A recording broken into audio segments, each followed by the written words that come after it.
Hi! Good morning sa ating vlog, sa ating YouTube vlog, mga Bebe Loves. Ngayon ay pang 4th day ng aking vlog, ay ng aking OP.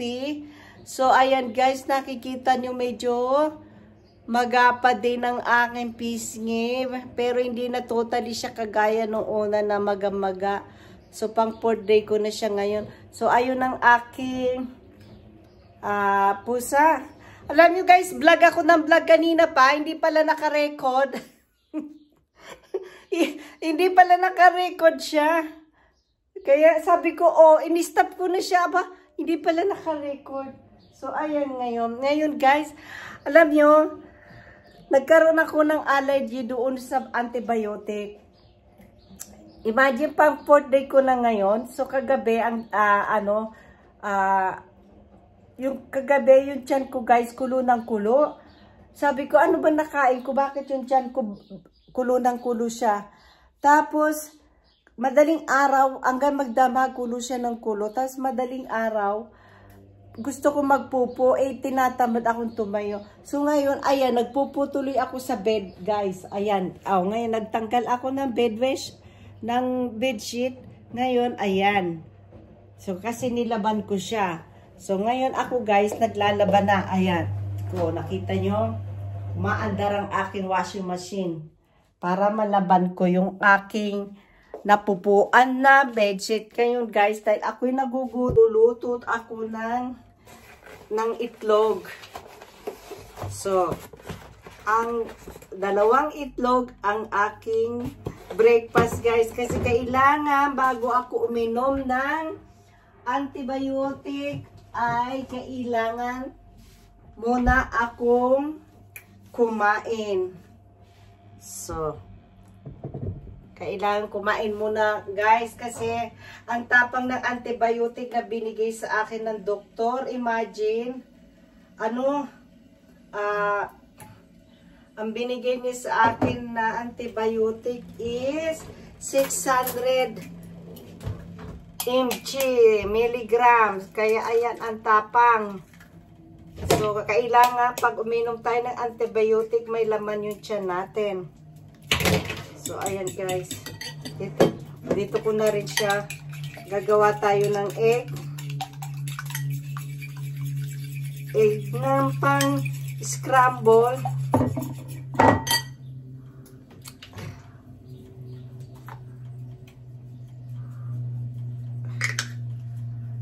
Scrambled egg. Ayan. So, medyo okay na siya, oh. Hopefully, mawala na to guys para sa Monday. Kasi back to work na ako ng Monday. Nakasiklip kasi ako ngayong, itong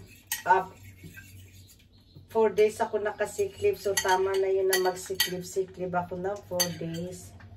So, ayan. Luto tayo na scrambled egg. Hirap na nag-iisa ka sa bahay.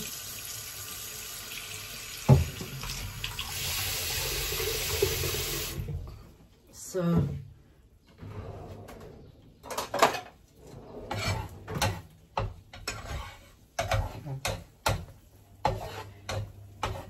ayan na guys, oh.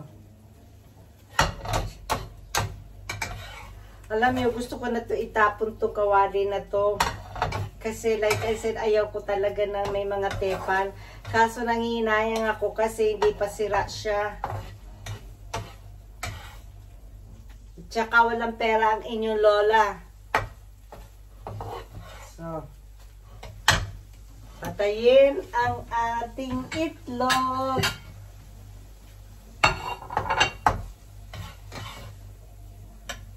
Ayan, nilagyan ko lang siya ng asin. Asin at... So, ayan guys. Yung aking alaga ay... Tapos, ngayon dahil pwede na ako uminom ng kape, magkakape ako. Alam nyo dito sa Germany, ang kalaban mo lang dito sa Germany ay yung lamig ng panahon. Ngayon, taglamig na naman. Kaya, grabe. Ayan, magkape tayo.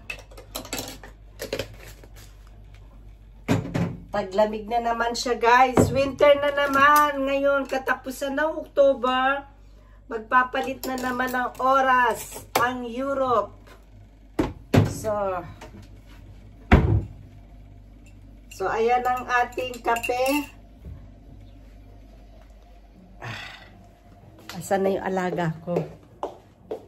So, ito ang alaga ko. Binigyan ko siya nito. Ngayon, guys, ayun. Ayun na yung alaga ko. Patsya! Nag-open ako, guys, ng pinto. Kahit malamig sa labas, mag-open ako ng pinto para yung fresh air is pumasok. Hello! Ha? Tapos ka nang kumain? Ha? Ayan. Alam mo yan, alaga ko. Nauna pa yung kumain sa akin. Kain tayo. So, mamaya ko na yan, guys. Ayan, o. Mamaya ko napalitan yan kasi medyo basa pa yung aking, medyo nilinis ko kasi tinanggal ko. Medyo basa pa ng konti. So, kaya, yan, no. Ayan, guys, mag-breakfast tayo ngayon.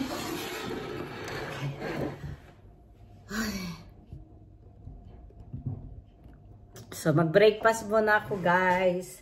Taas natin ang paa natin. Ayan, no. Kunti na lang siya. Pero masakit pa rin siya. Kasi kaya yan namaga dahil sa tahi. Ang sakit pa rin ng gilagid ka. Ayan. So guys, see you later. Kain muna ako.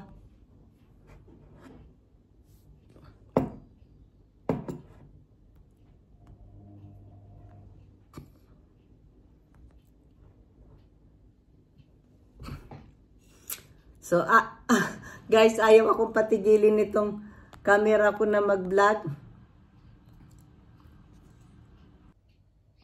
So, guys, ayan na. Nakita nyo, tapos na akong kumain. Di ko na pinakita ang aking pagkain, guys. So, ayan. Nag-toilet na naman ako, guys. Pagkatapos kong kumain, nag-toilet na naman ako. Talagang sira ang aking tiyan. At yung aking Bebe Labs, oh. Ayan ang aking Bebe Labs, oh. Alam niyo ba, guys, itong cat tree na to, ginagamit niya lang yan pagka yung winter. Yan, dyan siya nakaupo. Medyo maliit na nga sa kanya yung yung kahoy, oh. Naanapan ko siya ng malaki, guys. Kaso wala akong makita. So, ngayon, siguro, pag okay na ako next week, punta ako sa bilian ng mga kahoy, bilan ko siya ng medyo malapad dyan na kahoy, tapos ako na lang magkakabit niyan.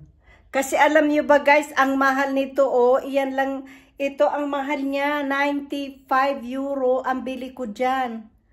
Itong cat tree niya to, 95 euro. Minsan nandito siya, dyan siya natutulog, hindi ko siya makita. Nakakalimutan ko na nandyan siya.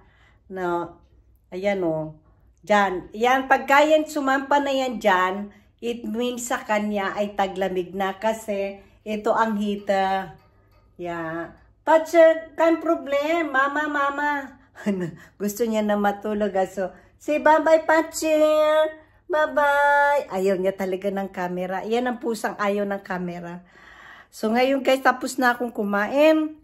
At, thank you, guys, sa inyong mga suporta. Thank you very much for watching my video.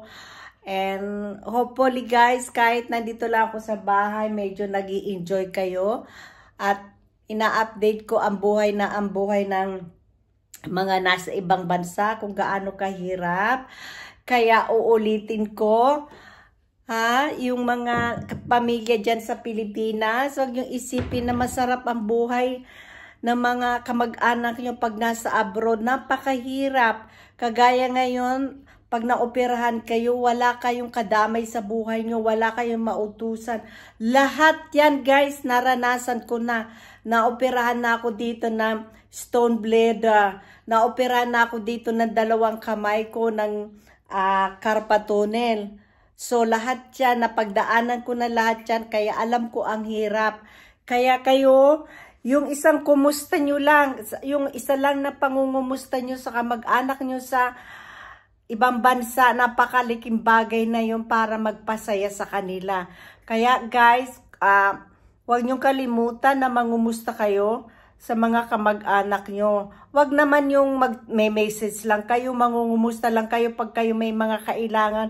Kasi napakahirap ng buhay na nag-iisa ka sa abroad.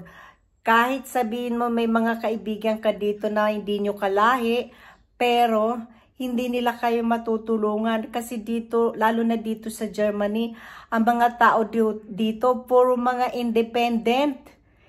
Yeah, kanya-kanya dito. Hindi, kahit kamag-anak dito, mga kamag-anak na kamag-anak, kanya-kanya sila dito ng buhay. Wala ditong pakialaman at wala ditong pwede kang hingan ng tulong. Kaya ang isang pangungumusta nyo lang ay napaka-importante. Malaking bagay na yun guys sa amin dito nasa abroad.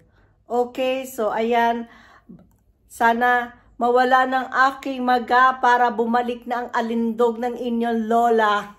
Joke. Okay guys, thank you for watching, and hopefully kahit na nasa loob lang ko ng bahay, hopefully nag-i-enjoy kayo guys. Okay, have a nice day and God bless us all guys. Bye!